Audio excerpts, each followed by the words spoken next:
Assalamualaikum warahmatullahi wabarakatuh.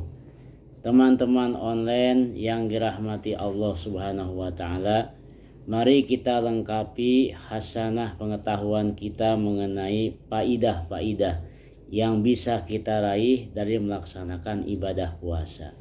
Dalam kitab yang ditulis oleh Dr. Wahbah Az-Zuhaili, yaitu Al-Fiqhul Islami wa Adillatuhu. Berikutnya beliau menuliskan dalam kitabnya, wa yata'awwadu bihil insanu khuluqas sabri ala ma qad yuhramu minhu. Dengan ibadah puasa, maka seseorang menjadi terbiasa memiliki perilaku sabar terhadap apa-apa yang kadang-kadang diharamkan kepadanya. Dalam ibadah puasa ini, kita dilatih oleh Allah Subhanahu wa taala, jangankan untuk memakan yang haram, yang halal aja kita nggak boleh. Sejak terbitnya fajar sampai terbenam matahari, nasi yang tadinya halal nggak boleh dimakan, air putih yang tadinya halal nggak boleh dimakan, dan lain sebagainya. Kita mesti bisa menahan diri. Selapar apapun, sehaus apapun, gak boleh kita coba-coba tangan kita gerakan, pura-pura lupa misalkan, gak boleh ya.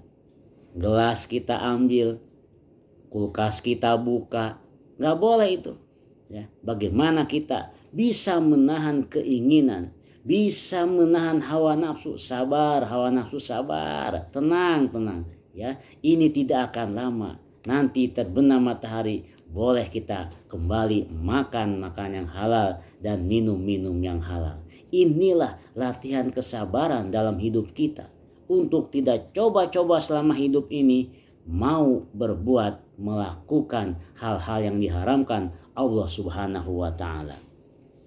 Wa 'alal ahwali wasyada'idil lati qad yata'arradu laha. Begitu pula ibadah puasa melatih diri kita untuk bersabar di dalam menghadapi segala macam kesulitan. Dalam ibadah puasa ini kita dilatih Allah Subhanahu wa taala bagaimana kita bisa menahan sulitnya, kerasnya kehidupan dalam ibadah puasa. Apa itu? Rasa lapar, rasa raus ketika matahari lagi panas-panasnya. Bagaimana di situ kita bisa menahan diri kita untuk tidak makan dan minum. Ini kesulitan. Tapi ingat, kesulitan ini bukan 24 jam. Hanya dari mulai terbitnya fajar di pagi hari sampai terbenam matahari di waktu sore. Insya Allah begitu azan maghrib, kata Allah, silahkan kulu washrobu, makan dan minum kembali. Artinya di sini, bersabarlah hai orang Islam dalam hidup kamu. Sesulit apapun hidup kamu, nanti insya Allah habis itu akan ada kemudahan. Inna ma'al usri yusro, inna ma'al usri yusro. Sesungguhnya bersama kesulitan pasti habis itu akan ada kemudahan. Tidak selamanya sulit, dan juga hidup memang tidak selamanya mudah. Inilah kesabaran yang diinginkan Allah Subhanahu wa taala dalam hidup kita sebagai muslim. Berikutnya dituliskan oleh beliau Dr. Wahbah Az-Zuhaili, was-saumu yu'allimul amanata wa muraqabatallahi ta'ala fis sirri wal alan. Dan puasa itu mengajarkan kepada kita sifat amanah. Puasa itu mengajarkan kepada kita merasa senantiasa diawasi Allah, baik ketika sendirian maupun di hadapan orang banyak. Ijla raqiba 'ala shaimi fimtina'ihi 'anit thayyibat illallahu wahda. Karena tidak ada yang menguasai kepada seseorang yang sedang melaksanakan puasa selain Allah Subhanahu wa taala. Inilah bedanya ibadah puasa dengan ibadah-ibadah yang lain. Ibadah puasa ini, kata Allah, pure, betul-betul seseorang sedang berhadapan dengan Allah Subhanahu wa taala. Apa kata Allah? Dalam hadis qudsinya, as-saumu li wa ana ajzi bihi. Sesungguhnya puasa itu benar-benar hanya kepadaku, kata Allah, dan aku langsung yang akan memberikan pahalanya. Kalau dalam ibadah lain, itu kita masih ada hubungannya dengan manusia, dengan makhluk yang lain. Tapi kalau masalah puasa, benar-benar ini kita nggak akan tahu seseorang itu dalam keadaan sedang berpuasa atau tidak. Seorang suami misalkan waktu sahur mah ikut sahur sama istrinya, ya, kemudian dia pergi kerja, di tengah perjalanan tergoda oleh enaknya makanan, oleh enaknya minuman, ikut dia nimbrung makan minum sama teman-temannya, merokoklah di situ misalkan.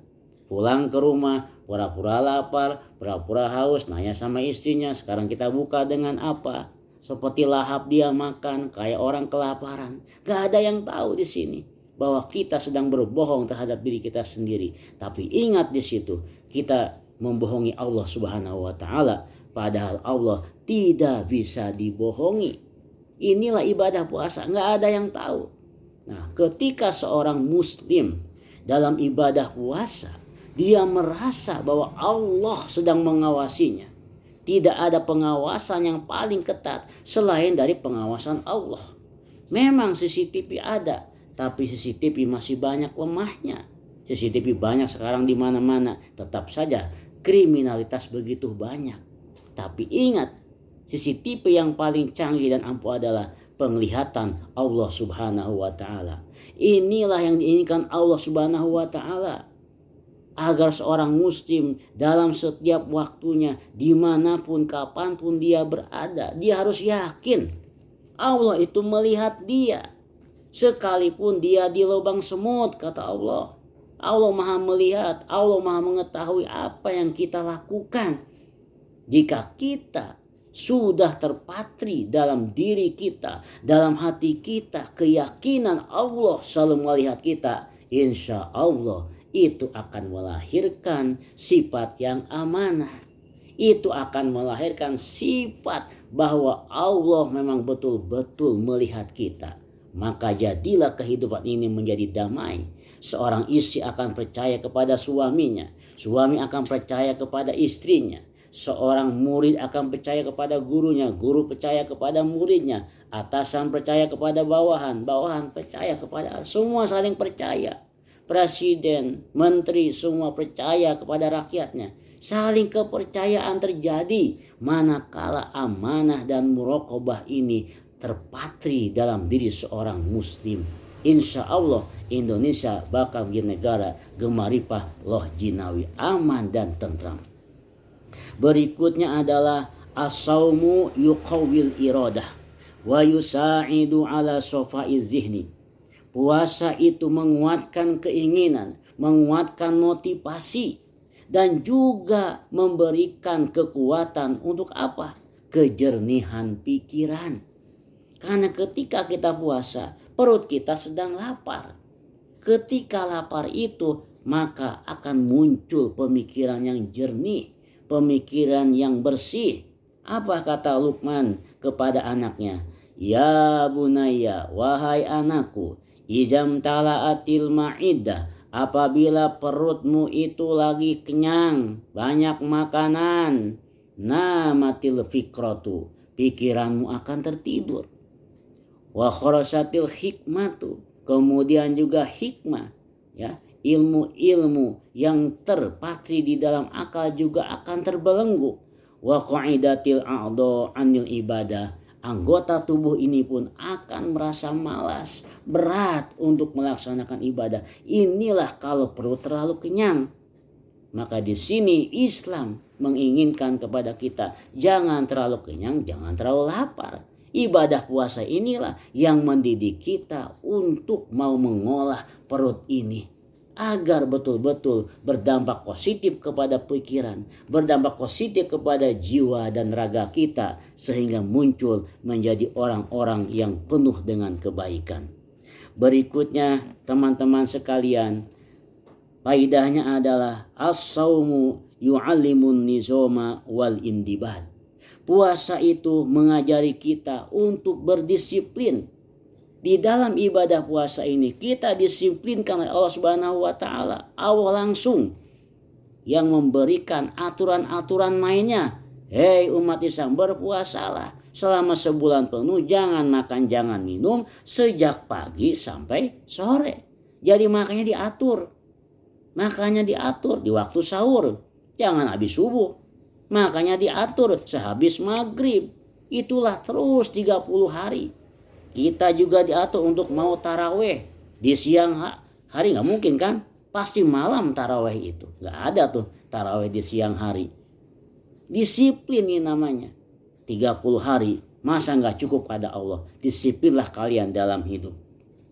Demikianlah teman-teman sekalian yang bisa kita ambil hikmahnya dari perjalanan ibadah kita selama 30 hari. Mudah-mudahan banyak manfaatnya buat kita semua. Terima kasih. Wassalamualaikum warahmatullahi wabarakatuh.